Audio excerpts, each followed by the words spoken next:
Hey y'all, it's Paxton here, and we're in the kitchen. We're going to cook some rabbit broth tonight. Uh, Pretty much like what you would do with chicken broth, only I had a dressed rabbit, and go ahead and warn you that if you don't want to see that, uh, I will be showing the rabbit carcass because that's what I cooked with. But other than that, it's just going to be a simple little cooking video, and let's get into it. So I have a friends, and they were raising rabbits and they wanted to get out of it, and so they had several, and they called me over one day to help them dress them. I think there were 9 rabbits total. Some of them were the brood stock, full-grown older rabbits, and I've cooked one of those so far. It was pretty good in the soup. But tonight I have a younger one that I fouled out because I got 4 of them, I think, out of the deal. They were kind enough to let me have, and this is a younger one. It's still a little bit bigger than what you might take them if you were raising them for meat. Alright, so I got this guy quartered up where he'll fit in the pot nicely, and this is probably what you would do if you were going to fry one if you had a really young tender one. But just like with a large animal, you have 2 hind quarters, and I know I wasn't that neat about it, but it's not going to matter for what I'm doing.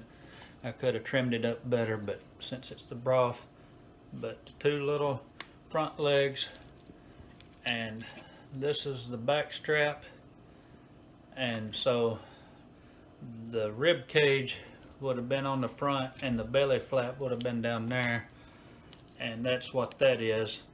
And said it will go into the broth, but after I'm done most of this, I'll divvy up to the dog a little bit at a time for the next few days. So got that done, and let's do this other part. Seeing that I'm going to leave the skin on there, and this is the broth, that changes everything. I'm just going to smash these to leave the flavor in, and these will go right into the pot like so, because all this will be strained out through a colander or whatever you call it, screen. Throw these over in the pot, and I thought about the onion part because I'm going to leave the skin on for the flavor and everything. I'm actually going to take this outer layer off this one because I'd throw it away anyway. I'm going to take it off now and throw that in with the broth, and maybe that'll give it that much more flavor. And then when I actually make the soup, I'll saute the rest of that. I do want to get rid of the root part. It's probably got dirt or whatever on it that I don't want in the soup. And there's actually a bad spot. I don't want that in there. But so just get this outer layer, which typically goes in the little compost bin anyway. Alright. Oh yeah. This guy. Whew, I'm starting to cry. Can't handle the onions even though I cook with them all the time. And I'm not going to de-seed this pepper, seeing as it's only one. It shouldn't be that bad. Alrighty. That does that. So I got the rabbit meat in, the onions and all that. You just saw that. And you see I put quite a bit of black pepper I ground up and put on top. I'm not afraid of the black pepper either. See my cabbage I boiled for tonight. I'm going to eat that in a minute. But anyway, I don't want much sage in there. And put a little bit of this kosher salt. I'm going to make it pretty salty. Well, I say pretty salty. By the time all this other stuff goes in there, it'll be about right. And I'm gonna fill that up enough to submerge it with water. That's just plain water, nothing else. Okay, so I put my water in. Now, if I put too much salt in there, I can dilute it down when I get ready to cook with it, and I'll taste the broth after I strain it up. And if I didn't put enough, obviously I'll add some while I'm cooking the soup. I'm just going to put the lid on and bring this guy to a boil. I'll probably boil it at least 2 hours at a slow boil, and maybe longer. It just depends on what I feel like doing. The longer the better.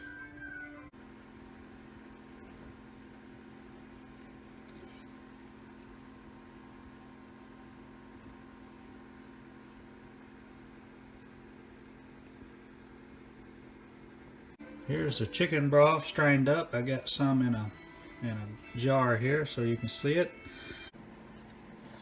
Okay, y'all. Well, that was me making the broth about a week ago, I think. And if you'll stay tuned, in the next video, I'm going to use that broth and make some rabbit soup.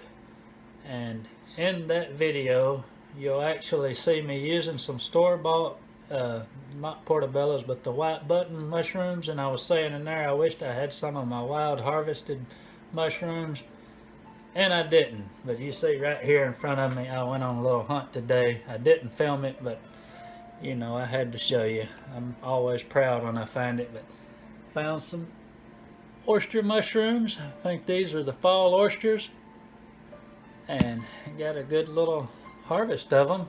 Oh yeah, and these little bitty lion's manes. I couldn't stand it. I went ahead and got them. They wouldn't have got much bigger, but they'll cook up. And I want to talk about, before I leave, another thing is that video, even though it was a cooking video, that wasn't the point of the video. The point of the video is, for all you guys out there, if you're homesteading or you're just trying to get better food to eat better and live healthier, and or all of the above, either raising the animals or the food, or acquiring it, whether you're buying it or like me, you chipped in and helped a friend process it and got part of it out of that deal. Ever how you came across it, you probably had to go for a little effort to get it. And this all ties back to what I think about sustainability too. If you get this stuff, use it. In the past, I have raised rabbits, chickens, vegetables, went through all of this trouble, and usually wound up giving most of it away. Let a lot of vegetables waste, and don't do that. This video is just to show you that I made full circle with what I had, and what I wound up with tasted really great. That was luck of the draw, because sometimes my food ain't that great. But yeah, it turned out good. So yeah, and speaking of not wasting, with these oysters here, so tonight I'm gonna cook some purple hull peas. These oysters were in really good shape. They're young. You see how the veils are still turned down on them. Young primo specimens. But all day today I was finding oysters that weren't that great. So you see the veil is curled up like that on this. I found a clutch of these, and I got those before I found these. I said I want to come out with something, but these will probably get used in a better recipe. But since that's just going to get boiled, I don't want to waste this, and it really won't matter. So I'm going to dice this up and throw it in that. So moral of the story is, use your imagination. Try to use all this stuff. It's the good stuff. It's the good food. It's good for you, good for your body. I'm not going to go into a big rant. I guess I just did. But anyway, I'll see y'all later. Hit the thumbs up if you like this. Subscribe if you haven't already. And thank you for watching. And stay tuned. Like I said, I'm going to turn that broth into rabbit soup, and I hope you come along for that. Y'all be good. Bye.